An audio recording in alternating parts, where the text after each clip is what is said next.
Excuse me, do you have the women's Triple X? From the studios of Staten Island Community Television, you're watching In the Bleachers, the TV show for the world's most passionate sports fans. Hello, everyone.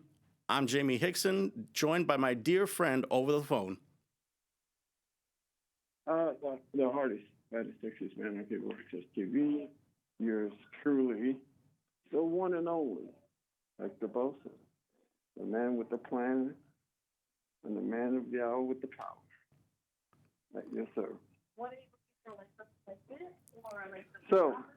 So, let's talk about college. Let's talk about what? Hector, you there? Hector. Yes, I am here. Sorry about that.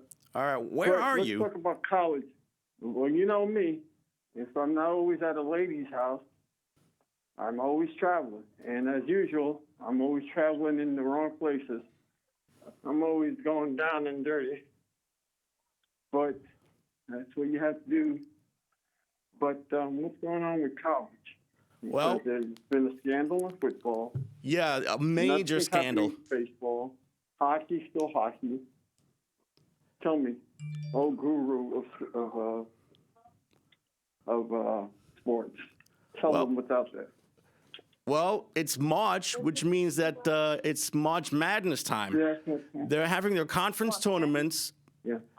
And here in the Big Apple, the Big East tournament is going to start, I think, on Wednesday evening. St. John's is going to be playing against DePaul, which already has 2 wins against them this season. And Seton Hall, if I'm not mistaken, is going to be playing Georgetown, who finished the season winless in Big East play.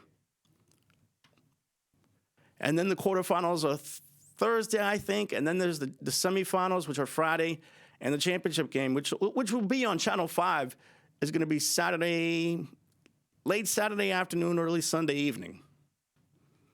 Well, and we've already had 3 teams punch their tickets for the big dance. One of them I know is Longwood University. That's the same school that produced the late Jerome Kersey of the Trailblazers. And if I'm not mistaken, Murray State, which had a terrific season, wound up winning the Ohio Valley Conference, so they're going to get a pretty high seed. So it's Longwood and Murray State, 2 teams or 2 schools that I know of that have made the big dance. The official bracket is going to be coming out Sunday night, early Sunday night, and Channel 2 is going to be having it as usual.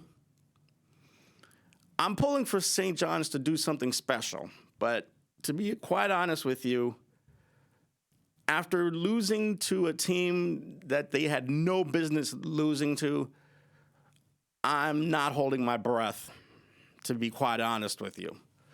As far as who wins the tournament, I still like Villanova. I think they're the best team in the conference right now. Even with Providence holding the better record, I still think that Villanova is the better team, and I think they're going to win the tournament this time. Now, one big thing that happened over the weekend was the North Carolina versus Duke game.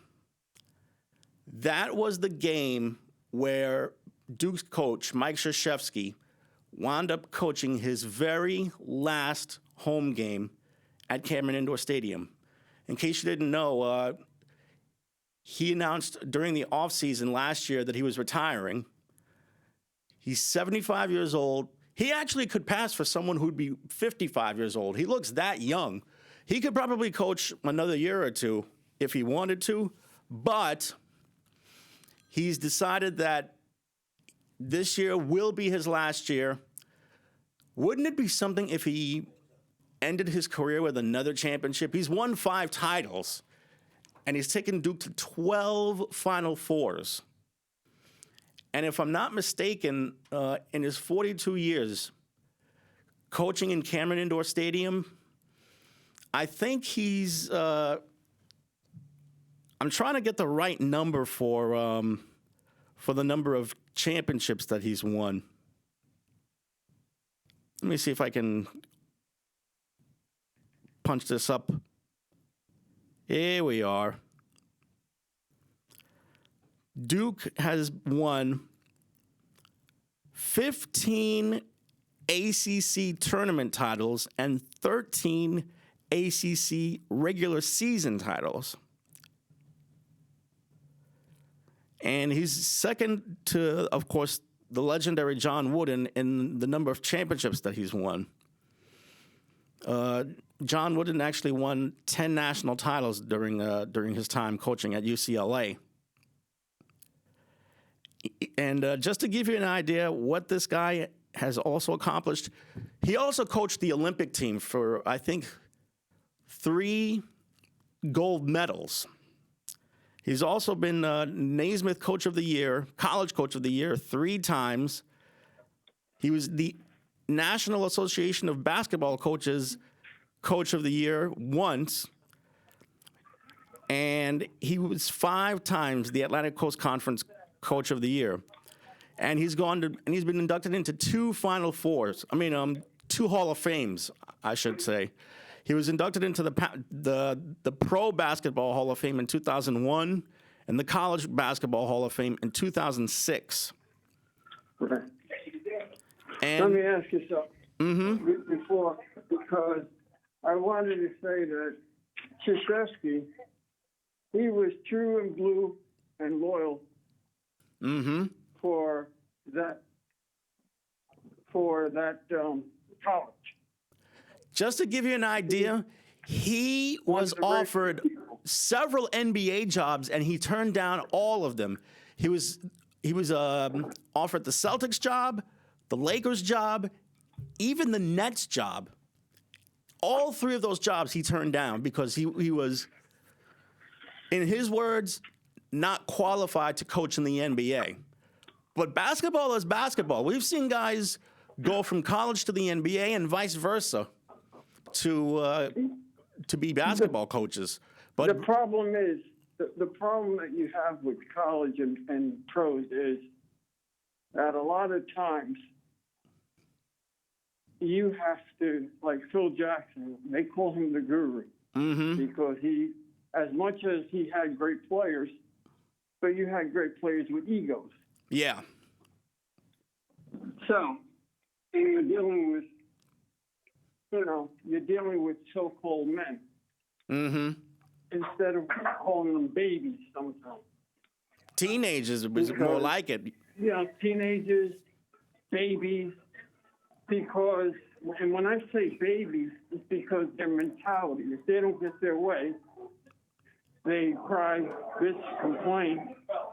Or what normally happens is that what they'll do is, which shouldn't be allowed, they'll sit out if they don't get their way, or they'll start complaining about the coach. Because if you have a guy, let's say like LeBron James, if he doesn't want you there, and the GM wants you there, who's got more power? LeBron or the GM? LeBron has been around long enough where he has a lot of pull when it comes to playing for his team. Yes, but that's not fair, because if the GM likes what he's doing, then you're catering to your players.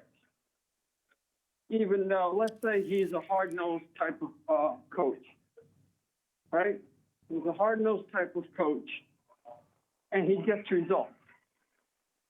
But because they don't like being treated hard-nosed, that type of player, they'll go, you know what, you got to change your style. Because although we're winning, but the message that he's giving us is not good. Right. You know, the way he's treating us is not good. But yet, you're winning. Right. So there's a lot of, and Krzyzewski, give him for what it's worth. He knew his limitations. He knew that if he went to the NBA, he probably would have had the respect because of what he did in college. And he could have gotten away with it because of what he did in what he did for the Olympics. But again, when you're talking about Olympics, you're talking about the best of the best, the creme de la creme. And is that really coaching when you have the best players of all time playing for the Olympics? Yeah. So how much of that is coaching and how much of that is ego stroking? Sometimes a college person just likes to coach, likes to teach. And some of these people in the NBA, they've been around for years. What can you teach me? Well, it's interesting that you mentioned LeBron James because I just got an alert saying that he's going to miss the Spurs game tonight because of his knee. Oh, wow. But he's the one that said that he didn't want the coach, or he didn't want the GM. He hasn't said a word about his GM, and that's very telling. And he said, because I read an article that said he wanted a GM. He wanted someone from the GM. Mm-hmm. And the other guy, the owner's saying, I want this guy. So are you going to be professional and play, or are you going to complain? Mm-hmm. That's from that whole controversy when he opened up his big mouth. And said, never say never going back to Cleveland. Even though he did say he wants to play in New York. But that's impossible 9 out of 10 times because most people that say that want to play in New York don't play in New York. But I don't buy it, Coach so Krzyzewski, I'm not even worried about it. When it comes to Coach Krzyzewski, he's done a lot. Could he have been? Now, the big question is, could he have been a good coach in the NBA?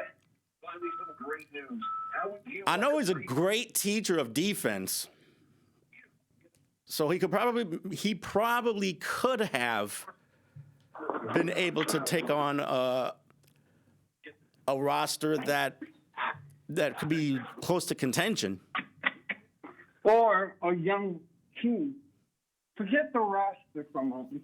A young team that's willing to learn. Let's say, I'm going to say the Knicks, because I know they were a young team, like them or not.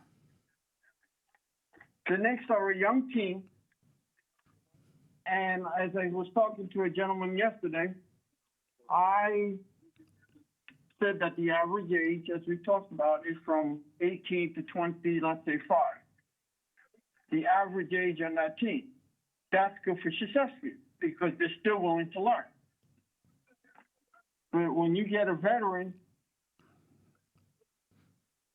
sometimes they don't want to learn. All right, this is my game. You have to adapt to my game. Mm-hmm. But I think he would have been good for a young team. But that's just me because a young team would be like a coaching for a college team. Right. So what's more of his accomplishments besides the Olympics, which is a huge accomplishment? He was a loyalist because he did stay with the college for a certain amount of time. And who's going to be the next coach? Who's going to be the next coach of Duke? Yes. It's going to be one of his former players who's now an assistant of his, John Shire. Do you think that he'll take a year off and be an analyst on TV? I don't see him as the analyst type, to be honest with you. But there is one thing that you should know about Krzyzewski. He never, ever does interviews during games. He leaves that to his assistants. I think he's going to be spending more time with his family, to be honest with you. I think that's good. Whatever works for you, works for you. And that's another thing. Mm-hmm. If you're an NBA coach, you can't always send your assistant. Because sometimes in the contract they say, we need to know from the coach. Or at the beginning or at the end of the press conference, they want to hear from you. And there's, like I said, there are certain things that you can get away with in college that you can't get away with in the NBA. Mm-hmm. But the man has credentials so far, and what made him retire probably he just was at a certain age and wanted just to stop. I guess we'll never know, but 75, I think, is a ripe old age for anybody to retire. He's how old? 75? He's 75. He just turned 75. Yeah, it's about that time to retire. He got paid a lot of money. Yeah. And, again, it all depends what he did for that team when it came to not so much, because remember, when you coach, you have to be a father figure to these kids. Yeah. And he was that father figure for his players and then some. Because if not, then he wouldn't have had about 100 to 200 former players coming into Cameron Indoor Stadium for the biggest game of the year, which is the North Carolina game. And they're in the top 10 playoffs, right? Like you saying? Let me check the rankings here, because this would show it more than anything. Let me see here. Duke is the 7th rated team in the country, according to the Associated Press.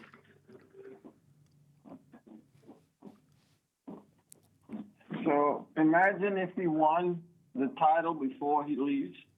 I'm sure people are pushing for him to win it all. Trust me, he wants nothing more than to win that 6th title. Yeah, and go out with a bang. If you're going to retire, go out with a bang. Mm-hmm. Might as well. So, yeah. But like I said, what were you up to with his accomplishments besides the Olympics? Well, just to give you an idea about how well or how great Coach K is, let's see here. 5 national titles, 12 Final Fours, 15 ACC tournament titles, and 13 regular season titles.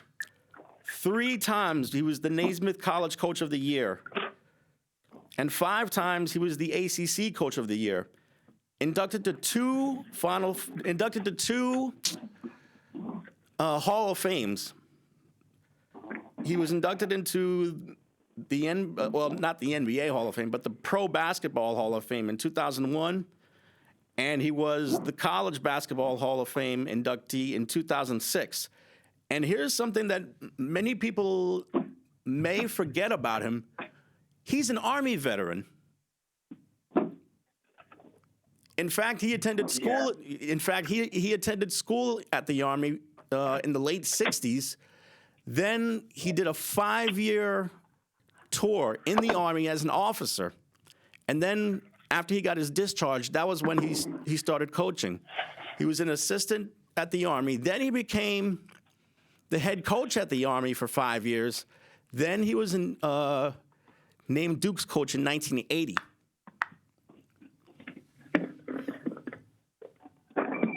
And that's where he started to become the man that he is today. Mm-hmm.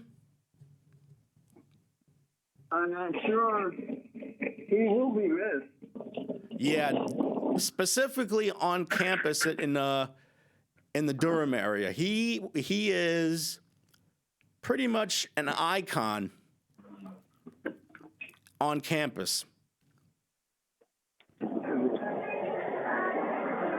Where are you? Well, right now, I am at Carvel's. Oh, the ice cream joint. Yeah, because I'm going to lick someone up for him. So, let me ask you, besides that, what's going on? He's retiring. Mm-hmm. Then you have,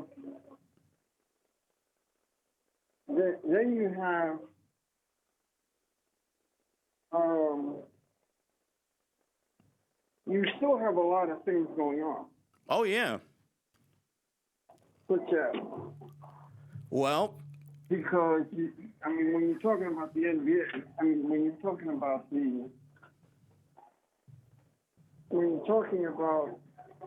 March Madness, mm-hmm. this is where the colleges start going, okay. Yes. So, talk about the system again and how it works while I do what I have to do. When you say the system, what do you mean? Well, because they have to cram studies and so on, which I think is unfair. But how is the tournament done? Well, Because they have so many tournaments. mm-hmm.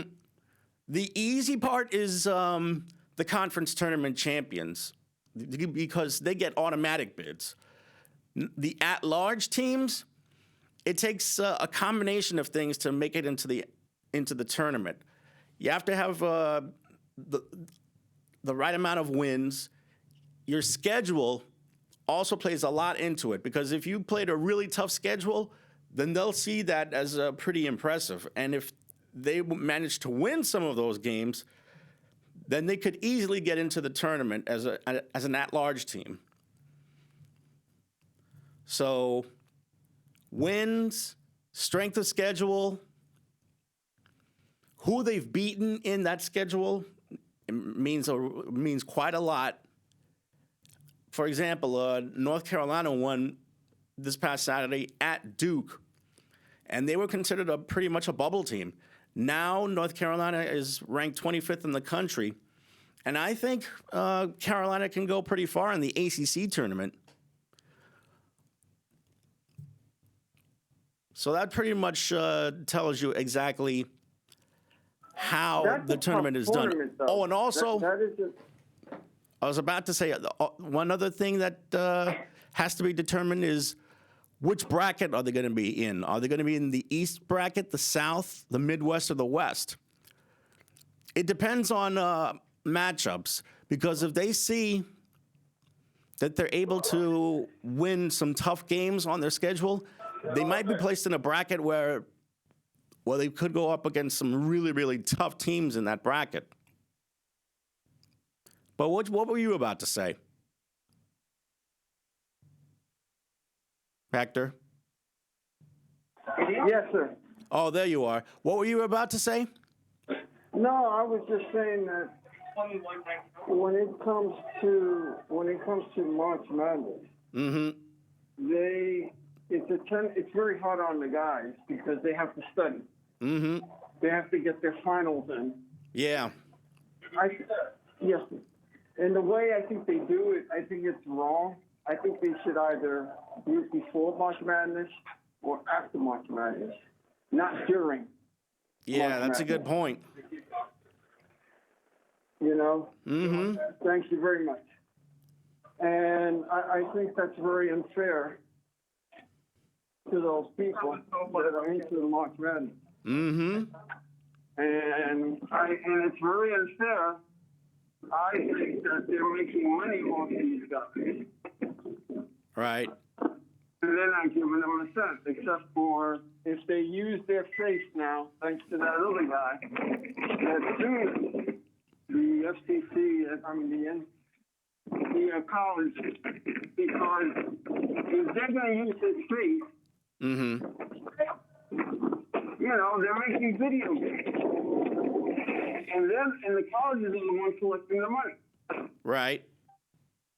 So I feel bad for them because you got they're making money off kids, but some people will say, well, you're getting an education, which an education, it costs high nowadays. You know, it could, depending upon what your degree is, which college you go to, and everything else. That costs a lot of money. So they're saying, yeah, we're giving you a free 4-year scholarship if you stay with us, first and foremost, and that's it. They don't even want you to work. Think about that for a minute. They don't even want you to do much of anything. They don't want you to make money. They don't want you to do anything. But if you paid every college, if you paid them, then you would have to pay everybody else. Yeah. The swimming team, the table tennis team, the chess team, you would have to pay them. And then the salary would be, okay, well, are you going to say, well, basketball is more important, so they get paid more? And that's what they don't want to deal with. But the brackets that you see, do you think that that's a good bracket so far? We're going to have to find out until Sunday night because that's when they're going to reveal the brackets. But do you think that the teams that are in there so far, do you think that they should be in there? Oh, of course. For example, and who's the Cinderella team? Again, we're going to have to find that out on Sunday night. But I can tell you one team that you really got to watch out for: Loyola of Chicago. They're really good defensively. They're strong at the point guard spot, and they've got history on their side. They went to the Final Four it was either 2 or 3 years ago that they went to the Final Four. Well, is it going to be a fun tournament? Because there are times where the tournaments are not fun, and there are times where the tournaments are fantastic. What do you think about this tournament? Because thank goodness it's just March Madness, and they don't have like 4 or 5 tournaments like they do in college. Yeah. The NCAA tournament is the tournament. Everybody wants to make the NCAAs. And to answer your question, yes, it is going to be a lot of fun, and I cannot wait for it to start next week. And who's the favorite so far? You got a couple of favorites. There's Gonzaga, there's Villanova, Duke, like I mentioned before. They're always the favorites. Gonzaga, Villanova. Gonzaga, Villanova. Kansas is a team that's going to be dangerous to face. They're very well coached and also traditionally strong at the point guard spot. Well, I'll tell you, it's going to be fun. It's going to be fun. But let's talk about that player that had the gambling. Yeah, Calvin Ridley is who you're referring to. He wound up being suspended indefinitely for gambling on NFL games. And he's an NFL player. Yeah, he's a wide receiver for the Falcons. So what they're saying is that since you betted on the team, you have an inside, and that you could persuade some of these guys to get a cut of your winnings. Is that what they're saying when it comes to gambling? I think that's what they're saying, yeah. And they're also saying that you can't bet on yourself. You can't bet on teams, but then because it's happened everywhere. Point shaving and all that other stuff, which is still happening. But we just haven't caught them, or they don't want to catch them. But all in all, what do you think about the situation with him? Should he have been suspended? Is this a lifetime or? I know it's indefinitely. You see, it's for at least the 2022 season. Oh, so a year and then he can come back.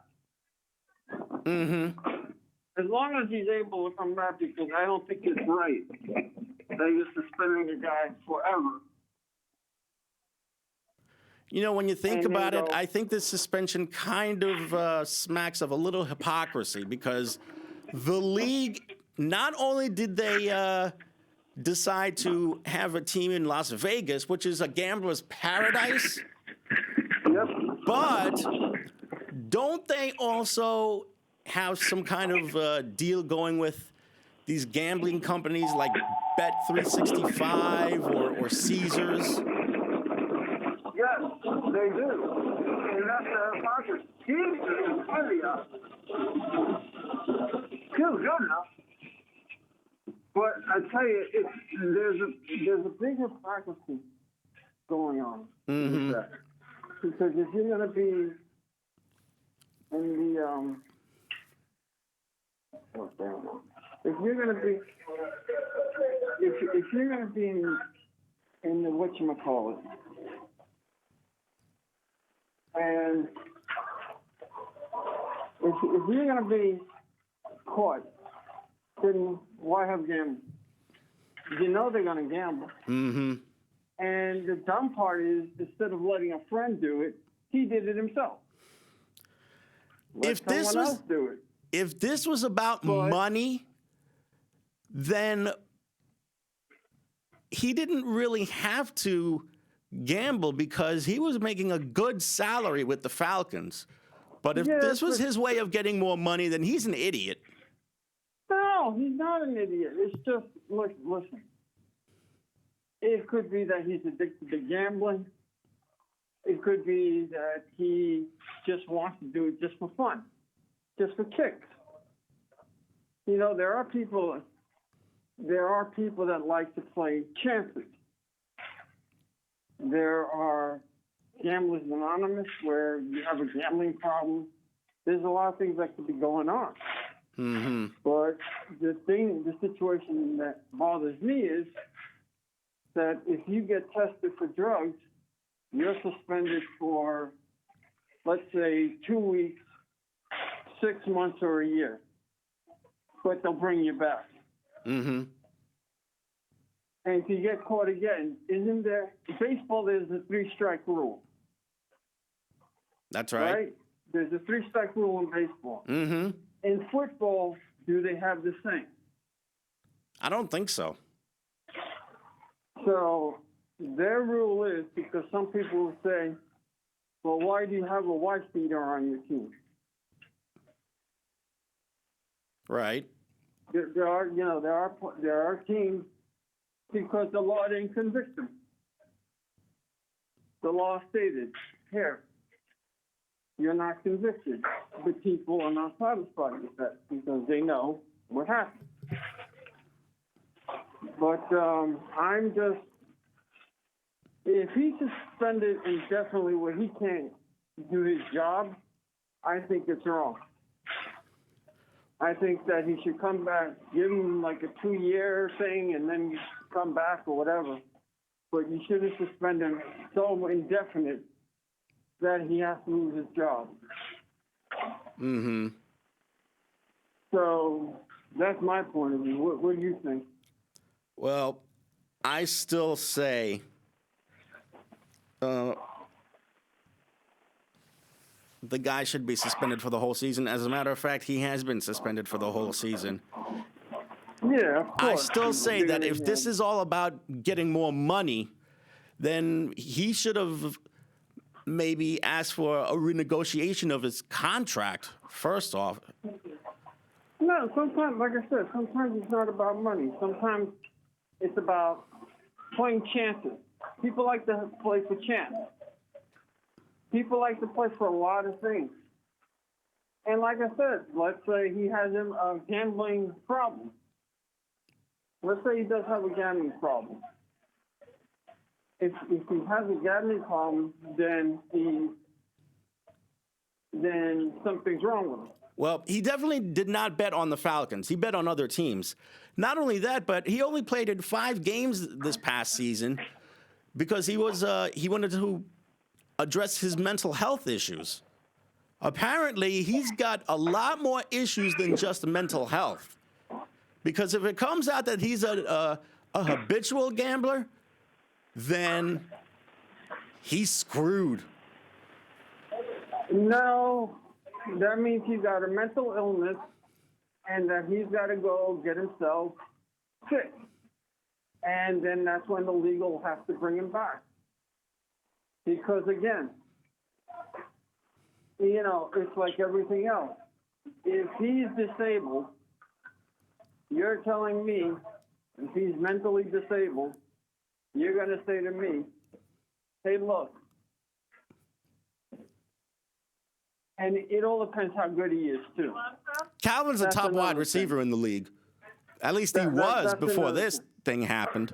That's another thing. Is he one of those people that he's the best at what he does? Yeah, he was a top wide receiver for quite a long time. He's the best at what he does. One of the best. And he's got a mental illness. They're going to have to give him some slack now. Why? Because he can go to the disability people and say, hey, look, I have a problem. I have an addiction. I will I'll get help with my addiction. And then once I'm through with that addiction problem, I will come back and play. You can't, to me, I'm one of, you can't fire someone if he's got a mental problem, if he's got an issue. That's it. If he's got a real, actual gambling problem, and if he's got other issues with mental health issues, so what are you going to say to me? That he's out, that forget about it, throw him out? No. You have to try to get help. Like in all addiction, drug addiction, mental health. I mean, look at Ben Simmons. Look how they're treating him. You got to think of it. If he does have an addiction and he's got all those mental problems, what do you say to that? Didn't he bring this upon himself? Huh? Didn't he bring this suspension upon himself? Ben Simmons?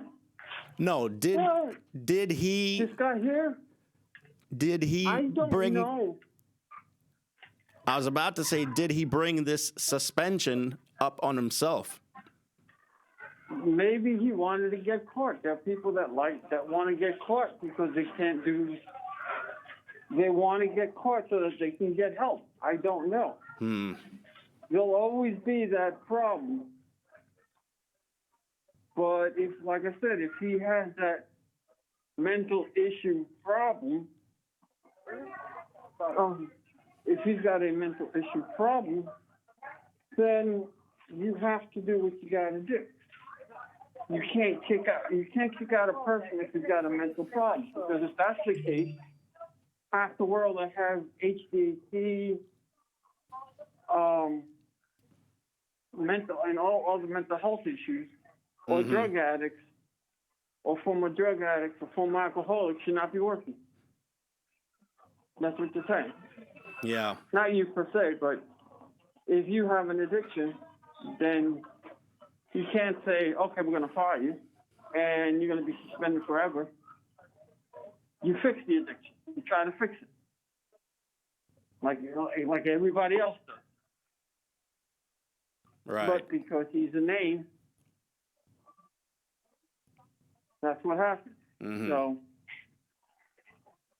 I don't know. I really don't know. But when I heard that, I was very surprised by all that. I was surprised too. What do you think? But what do you say to all that, though? What's your mindset on it? Should they suspend him for forever? Should they suspend him for a year and let him have to go to rehab or something? And then after the year's over, then you can come back to the team? I think 1 year is some due diligence against the guy. But he has to be accepting of whatever help that he's in need of. He has to admit that he has a problem. That is true. That is true. We all gotta accept things that we don't like. Mm-hmm. But that's all I gotta say about that. I mean, let's see how the story plays out. What they're going to do with him after he's suspended indefinitely. What does that mean? That he's suspended for the year? That He's suspended for the life? upcoming season, which is 2022. Right. Okay. Fine. Let him get his act together. Mm-hmm. Let him try to get his act together. But if you're going to tell me you're going to get rid of him for the rest of life like they did with Pete Rose, I think that's wrong with Pete Rose, too. Well, he was doing that for years, and supposedly he also bet on the Reds. And he got caught. Mm-hmm. But again, Pete Rose should still be in the Baseball Hall of Fame. He should be, and he's not. But he's not. He can't even step on the baseball field. They can't even honor the guy.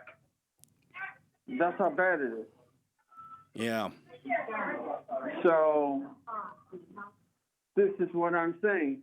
This is where, and the thing is, Pete Rose is one of those guys, if I remember correctly, he's not going to admit that he's got a mental problem, mental issue, that he doesn't have a gambling problem. And most people don't. They just want to gamble because they have so much money, they don't know what to do with themselves.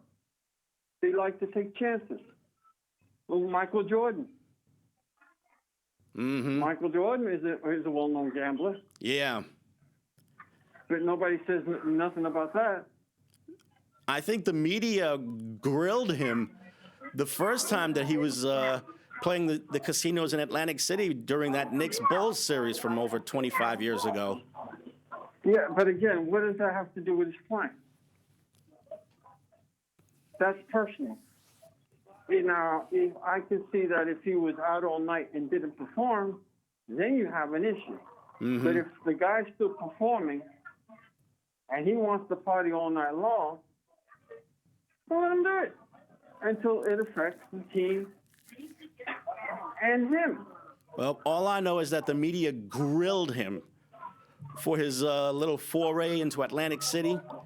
He got so fired up over that whole thing that he led the Bulls back from 2-0 down and beat the Knicks 4 straight. And he never spoke to the media for the rest of the playoffs.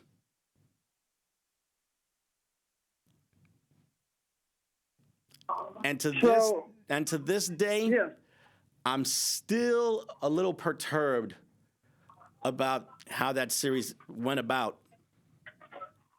Yeah, I mean, it was the media that got him fired up. I look at that era as one of those eras where I'll put it to you like this. Mm-hmm. If you stepped on Larry Bird's shadow, you would get a foul. Yeah. You know, and I think just because you're a star, because a lot of times they'll try not to get the star in trouble because they need ratings. Right. Now, how stupid is that? If you are a coach, if you're a rep, you got to call it down the line. Mm-hmm. You mean to tell me that guy doesn't get 4 or 5 fouls? When was the last time you had a superstar that was out on foul? A top-notch superstar, like a Jordan or a Bird or a Magic, Abdul-Jabbar. LeBron, anybody? One star. Huh? How about LeBron? What quarter? Wait, what was that? Was it the fourth quarter where they were winning? That's how he got his 2 foul? No. Give it to me when it's in the middle of a game. It doesn't happen. Look what they did to the Knicks. And Patrick Ewing just stepped on the line.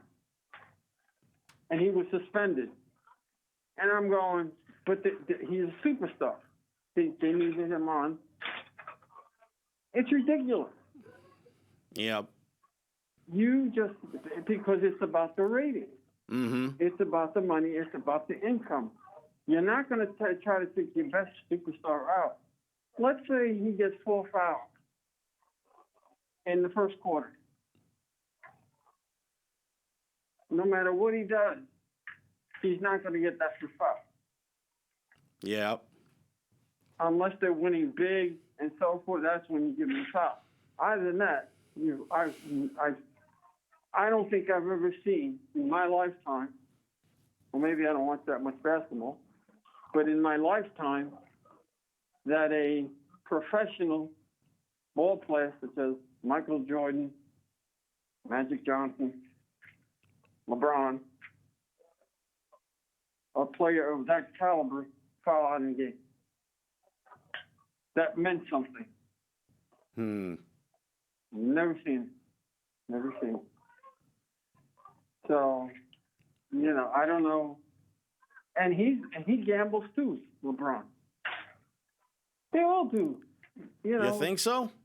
I mean, look at Dennis Rodman. They put up with him. And good Lord, he was one of the best players in the league. Mm-hmm. So, what can you do? Well, we as people, we as fans can only consider anything if possible. Because when they say that you have to be a role model for the people out there. I'm a star player. Do I really have to be a role model? Or can I be a role model as a player? Well, look at my game. Don't look at me personal. They don't necessarily have to be role models, but try to set at least one example positively. But there'll always be one of those people, because it has happened where the guy says, "Listen, my personal life is my personal life. Judge me by what I'm doing at my job." Mm-hmm. And because now that social media has grown so huge, you want to know everything. Yep. You want to know everything. I mean, in jobs nowadays, if you don't have a Facebook, Twitter, Instagram account, or anything of that nature, if you're off grid, they think suspicious of you. Think about that. Mm-hmm. I think that's ridiculous. There are people there that don't have Instagram, that don't care for Facebook. I'm off it, and I haven't been on it for a very long time. I don't need to be on it. Mm-hmm. But I'm on there. But let's say I was trying for a job. If I didn't have a social media, or not even an email, I'm done for. They won't hire you. But again, some people play because they want to play. They're making a lot of money and they just want to gamble. But if it's a mental issue, don't ban him for the rest of his life, like Pete Rose. Yeah. You see, they wanted Pete Rose to admit that he had a problem, and he came out and said, "I don't have a problem." That's what burned him more so than anything else. If he would have come out and said, "You know what, I do have a problem," it would have been fine. But he still to this day will say, "I don't have a gambling problem." But most gamblers will not, just like most addicted people, they'll say, "I don't have a problem." Yeah. But continuing on, Mm-hmm. baseball, have they done anything yet? Well, the league, actually, I should say the Players Union. The Players Union offered their last proposal. Let's see if I could get this over here.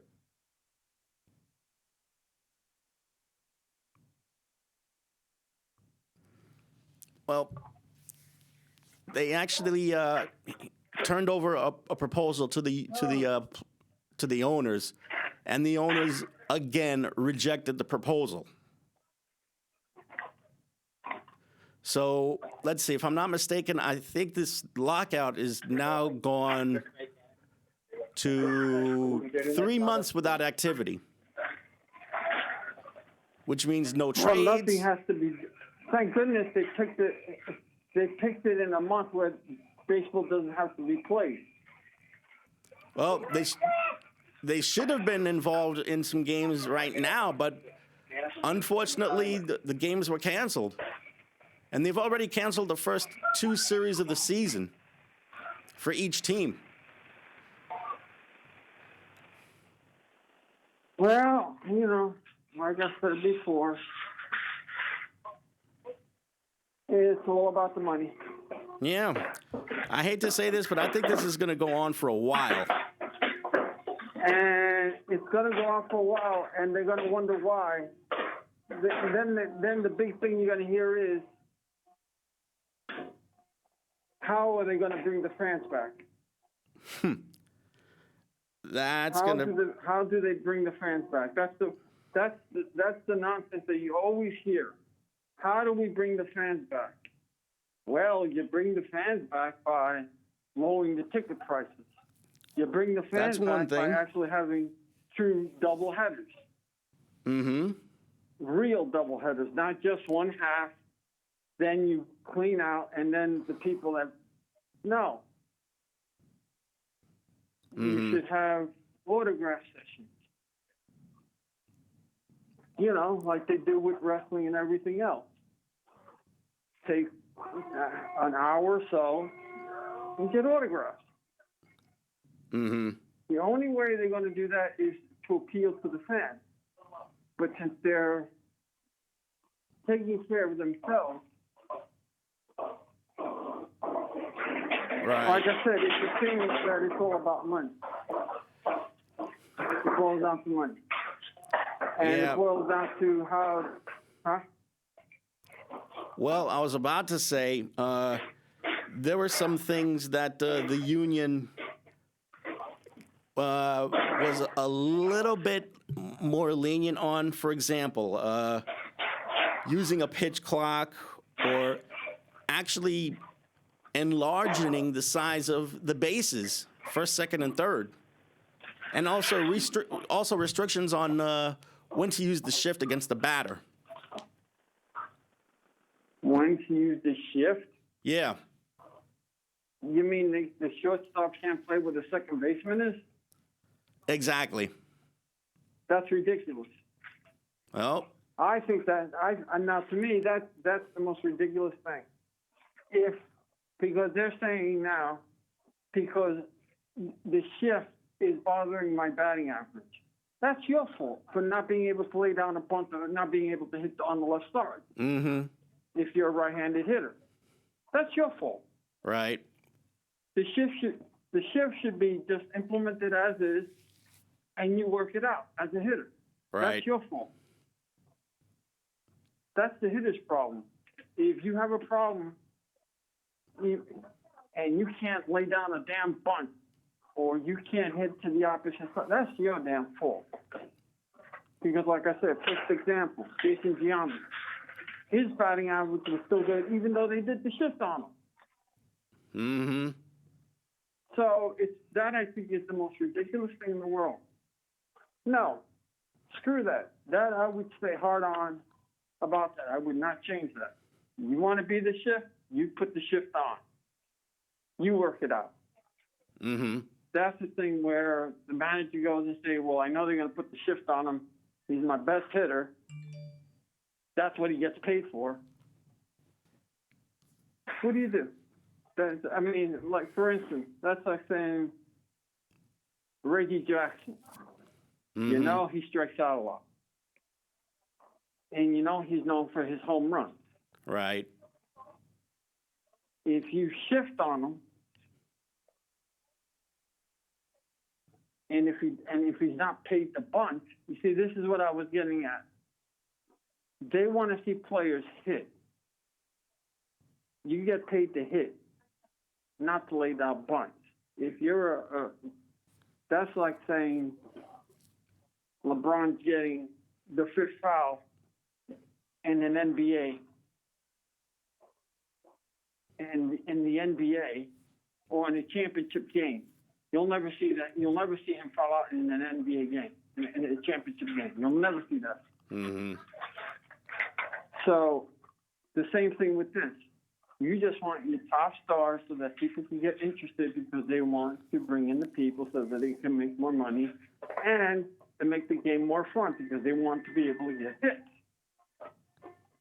Oh. But I don't think that way. Mm-hmm. I play ball. That's on you.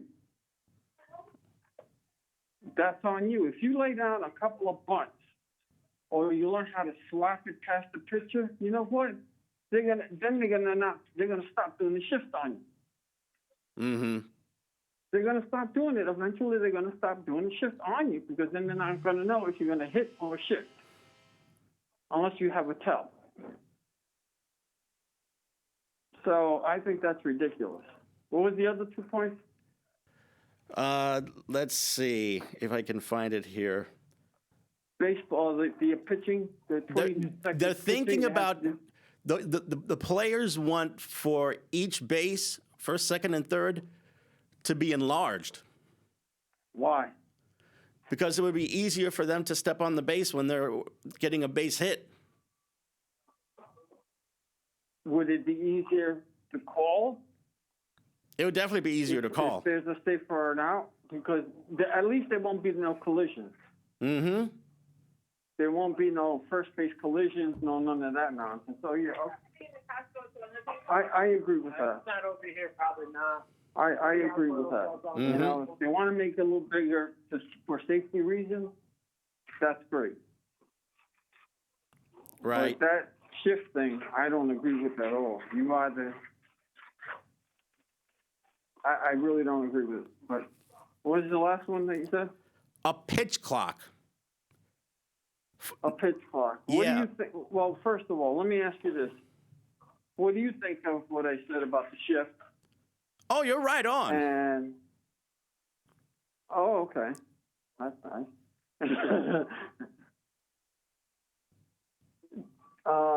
What about the pitching clock? What do you think about that? Ludicrous. They want the idea is Good rapper. Good rapper. Yeah, he is. The idea is to have 14 seconds for the pitcher and the batter to get ready to have their at bat, and 19 seconds with a player on base.